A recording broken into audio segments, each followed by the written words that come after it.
Boa noite, a graça e a paz, igreja. Amém? Quero desejar a todos que sejam bem-vindos a mais um culto do mês da mocidade.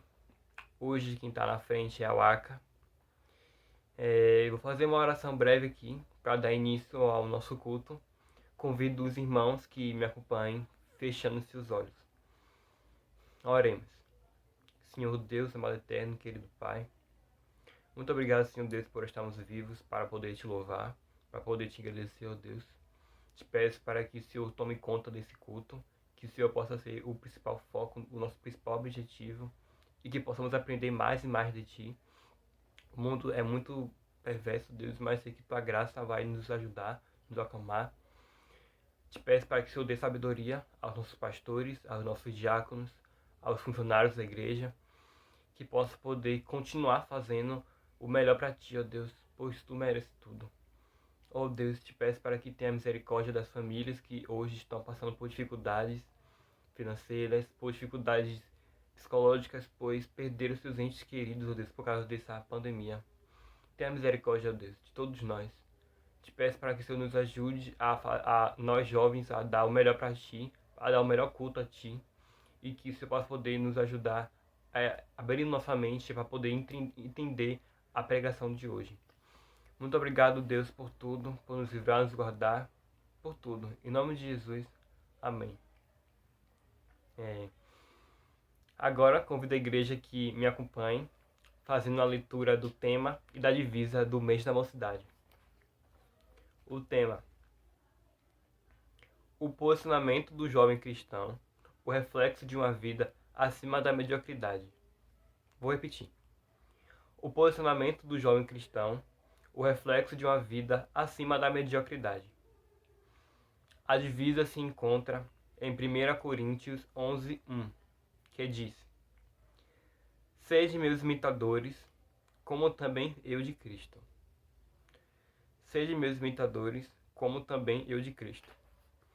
É uma passagem muito boa que eu achei, sim, que se encontra em Romanos, no capítulo 12.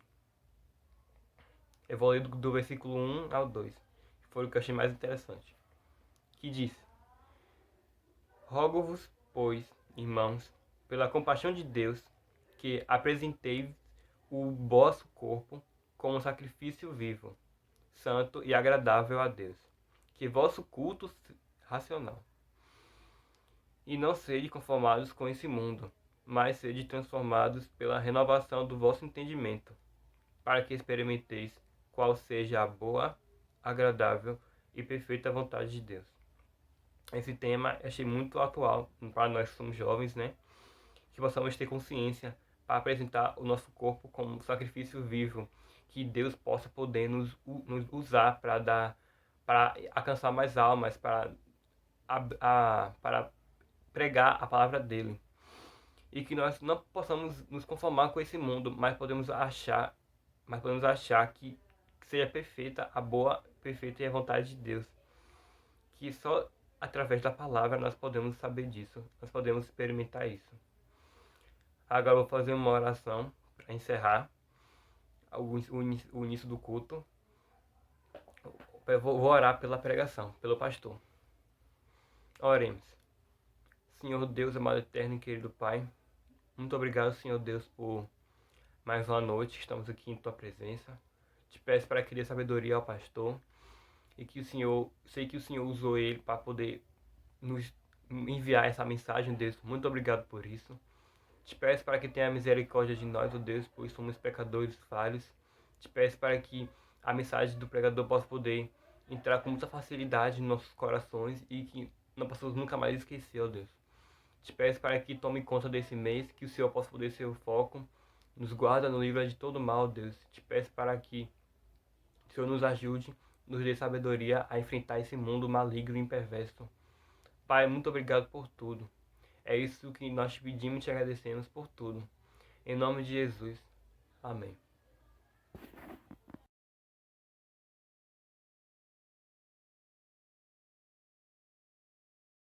Graça e paz, irmãos. Eu peço aos irmãos que abram suas Bíblias em Gênesis capítulo 39, do 1 ao 5. Nós iremos ler. Quando José foi levado para o Egito pelos negociantes ismaelitas, eles venderam a Potifar, um oficial egípcio. Potifar era capitão da guarda do faraó, o rei do Egito, e o Senhor estava com José. Por isso ele era bem-sucedido em tudo o que fazia no serviço da casa do senhor egípcio. Potifar percebeu que o Senhor estava com José e lhe dava sucesso em tudo o que fazia. Satisfeito com isso, nomeou José seu assistente pessoal e o encarregou de toda a sua casa e de todos os seus bens. A partir do dia em que José foi encarregado de toda a casa, de todas as propriedades de Potifar, o Senhor começou a abençoar a casa do egípcio por causa de José. Tudo corria bem na casa e as plantações e os animais prosperavam. Oremos. Vamos orar. Senhor Deus, amado Pai, nós te agradecemos por tudo que o Senhor tem feito, pelo que o Senhor vai fazer. Que tudo que eu venha falar seja vindo de Ti, meu Pai, que o Senhor seja um canal, meu Pai, e que o Senhor continue abençoando o mês da mocidade, meu Pai, abençoando as pessoas que vão ser alcançadas através de nós, meu Pai, abençoando cada vida, meu Pai. É que eu te, Pai, te agradeço, em nome do Teu Filho amado Jesus. Amém. Em resumo, José, ele foi vendido como escravo pelos irmãos, e depois os negociantes vendem ele para o capitão da guarda de Faraó, que é Potifar. E Potifar, ele percebe que o Senhor estava com José e que o Senhor dava sucesso a tudo que José fazia ali e começa a promover José, dar confiança para fazer. E com isso, a casa de Potifar começa a prosperar. Tudo que José fazia para Potifar, seja no campo ou na sua casa, prosperava porque o Senhor estava com José. E logo em seguida, a mulher de Potifar, ela começa a assediar José, arma para ele e ele é preso, injustamente, né? E até ali, na prisão, a Bíblia fala no versículo 21, mas o Senhor estava com ele na prisão e o tratou com bondade. Fez José conquistar a simpatia do carcereiro, que em pouco tempo encarregou de José de todos os outros presos e de todas as tarefas da prisão. O carcereiro não precisava mais se preocupar com nada, pois José cuidava de tudo. O Senhor estava com ele e lhe dava sucesso em tudo o que fazia. Então a Bíblia fala que até ali na prisão, o Senhor estava cuidando de José e lhe dava sucesso, porque ele era fiel ao Senhor. Talvez na prisão José não tenha precisado dizer muita coisa, porque qual é o carcereiro que vai dar ouvidos a um preso? Mas as ações de José, elas mostravam que o Senhor estava com ele, assim também como na casa de Potifar, quando ele estava como escravo. O escravo, a gente sabe que naquela época não tinha voz, e o que é que ele ia dizer, mas por tudo que ele fazia, era notório que ele tinha a presença do Senhor na vida dele. E chega um momento que José, ele vai interpretar o sonho de Faraó.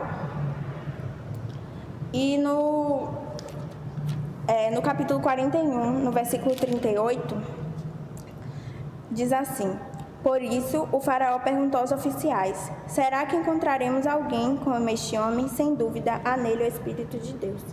Diferente do que a gente imagina da prisão ou na casa de Potifar, nesse momento José ele precisa exercer o dom que Deus deu a ele.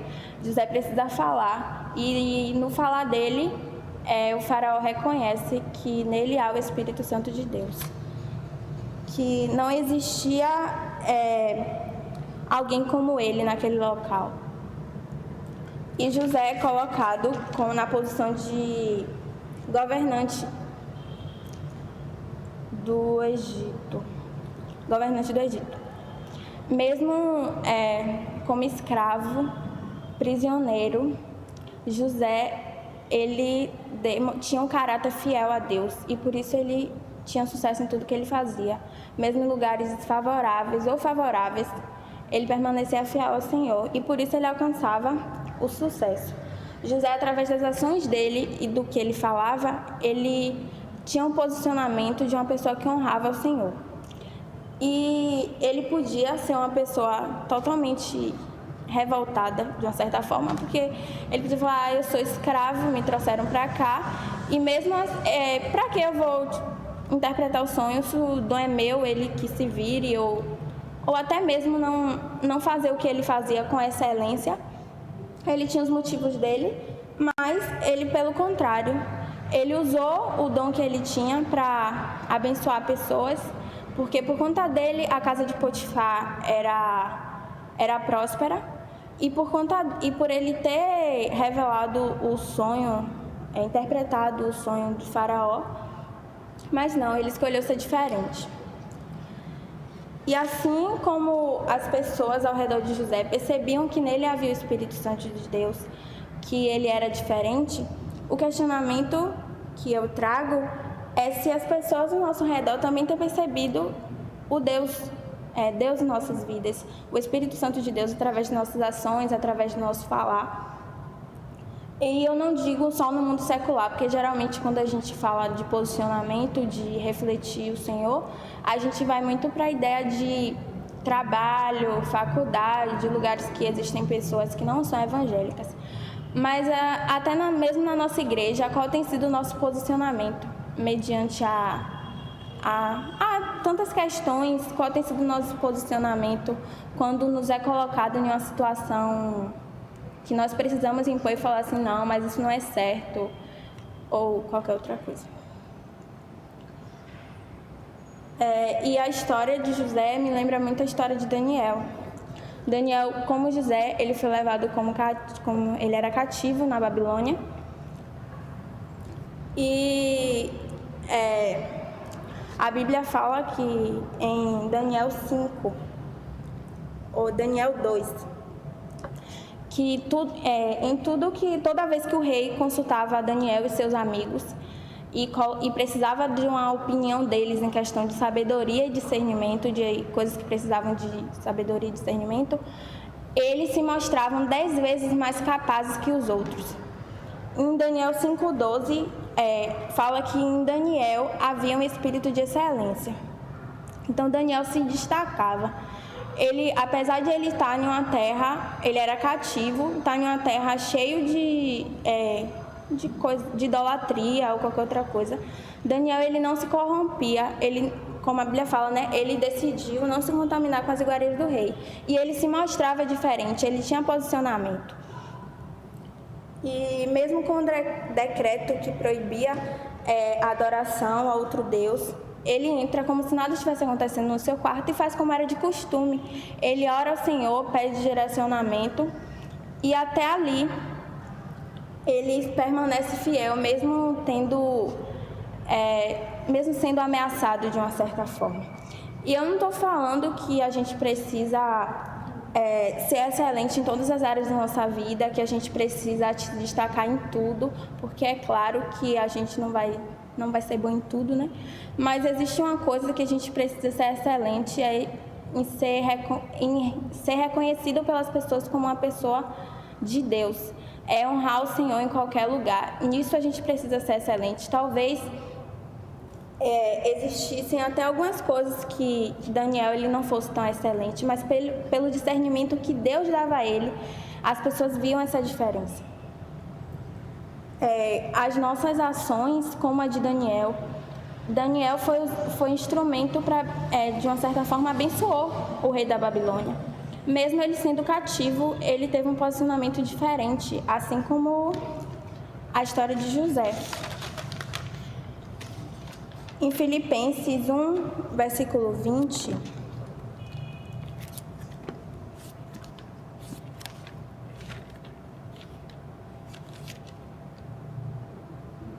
diz assim, do 20 ao 25.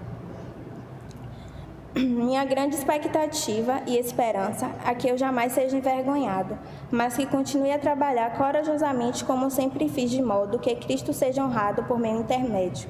Quer que eu viva, quer que eu morra, pois para mim o viver é lucro e o morrer é Cristo. mas se continuar vivo, posso trabalhar e produzir fruto para Cristo. Na verdade, não sei o que escolher. Estou dividido entre dois desejos. Quero partir e estar com Cristo, o que me seria muitíssimo melhor. Contudo, por causa de vocês, é mais importante que eu continue a viver. Ciente disso, estou certo de que continuarei vivo para ajudar todos vocês e crescer na fé e experimentar a alegria que ela traz. E quando eu voltar, terão ainda mais motivos para se orgulhar de mim, para se orgulhar em Cristo Jesus pelo que Ele tem feito por meu intermédio. Assim como Daniel, José, ele foi usado por intermédio do Senhor, o Senhor hoje quer nos usar. E o que falta em nós é o mesmo posicionamento de Daniel que Daniel e José tiveram. Às vezes a gente está em um lugar e a gente fala assim, mas aqui eu não posso falar, né, de Jesus abertamente, porque não é todo lugar, a gente sabe disso. Mas às vezes é com o nosso falar ou com o nosso agir que as pessoas vão ver Cristo em nossas vidas, nem sempre é com o nosso falar. E Deus quer transformar pessoas através de nós, Deus quer que a gente sejamos luz no meio dessa geração corrompida e perversa. Deus quer que nós façamos a diferença. E isso me lembra também a história de Naamã, que era também um oficial de guerra. Vamos ler 2 Reis 5. É melhor. Pronto. O rei da Síria tinha grande respeito por Naamã, comandante do seu exército, pois por meio dele o Senhor tinha dado grandes vitórias à Síria. Mas embora Naamã fosse um guerreiro valente, sofria de lepra. Naquela época, saqueadores sírios tinham invadido o território de Israel e, entre outros cativos, havia uma menina que se tornou serva da esposa de Naamã. Certo dia, a menina disse à sua senhora: como seria bom se o Senhor fosse ver o profeta em Samaria e ele o curaria de lepra. Aquela menina, da mesma forma de José, podia ter tido um posicionamento totalmente diferente. A bichinha era cativa em outro lugar, o senhor dela morrendo de lepra, leproso, ela podia muito bem falar, né? Ele me comprou, não vou dizer nada, ele que morra de lepra. Mas ela falou assim, bom seria se ele fosse conhecer o profeta. Talvez se aquela menina não tivesse dito isso, não tivesse falado, Naamã, ele não teria sido curado e iria morrer leproso. Então, nós precisamos ser canais de transformações na vida das pessoas. Aquela menina foi o canal do milagre, de uma certa forma, porque se ela não tivesse falado nada, ela podia falar, não, eu sou cativa, sou escrava, ninguém vai me escutar, mas não estava nem aí, ela falou. Então, apesar dos lugares que nós venhamos estar, das pessoas, nós precisamos demonstrar o Senhor, refletir a imagem de Cristo, porque Deus quer fazer muito através de nós, por nosso intermédio, como Paulo fala que Deus quer transformar as pessoas através de nós. Só que nós precisamos nos posicionar para que isso aconteça. Ela escolheu, foi uma escolha que ela fez, ser o canal do milagre na vida de Naamã. E nós precisamos escolher todos os dias ser canal de bênçãos, de transformações, de milagres na vida das pessoas. Nós sabemos, principalmente pelo momento que estamos passando, né, de pandemia, que as pessoas estão tomadas pelo medo, pelo desespero. E imagine se nós que temos ao Senhor caímos no medo, no desespero. Então nós precisamos nos posicionar e ter fé que tudo isso vai passar e abençoar pessoas através desse momento, orar pelas pessoas que, mesmo distantes fisicamente, elas percebam a sua fé no seu falar, né? Uma mensagem que você manda, que você encoraja outra, fala assim, poxa, ela tá com fé, por que será essa fé toda? É por conta do Deus que ela serve. Então é isso que nós precisamos demonstrar, seja no nosso trabalho. É muito fácil a gente entrar calado, sair mudo, ninguém saber que você é evangélico. Tudo bem você não falar, mas se nem suas ações demonstram que você tem ao Senhor, qual é o Senhor que você tem servido? o Senhor, ele precisa ser conhecido pelas pessoas através de nós. E que venha, como o nosso tema diz, né? Que o posicionamento do jovem cristão, o reflexo de uma vida acima da mediocridade. Nós só conseguimos refletir o Senhor quando a gente não fica no raso. A gente precisa inundar nas águas do Espírito Santo de Deus. A gente precisa conhecer mais o Senhor, porque eu não posso falar de alguém ou fazer o que uma pessoa quer se eu não a conheço. Então, nós precisamos desse posicionamento que nós só encontramos quando nós conhecemos a Deus, quando nós lemos a palavra, nós temos intimidade de pai e filho, e assim vai se tornar uma coisa natural transmitir a Deus. Não vai ser uma coisa, não, eu preciso tomar essa decisão. Não, você vai tomar porque você sabe que o Senhor quer aquilo de você. E que um dia a gente venha falar isso com plena certeza, o que Paulo fala, né? Sede meus imitadores como eu sou de Cristo. Fala, me imitem porque eu imito a Cristo.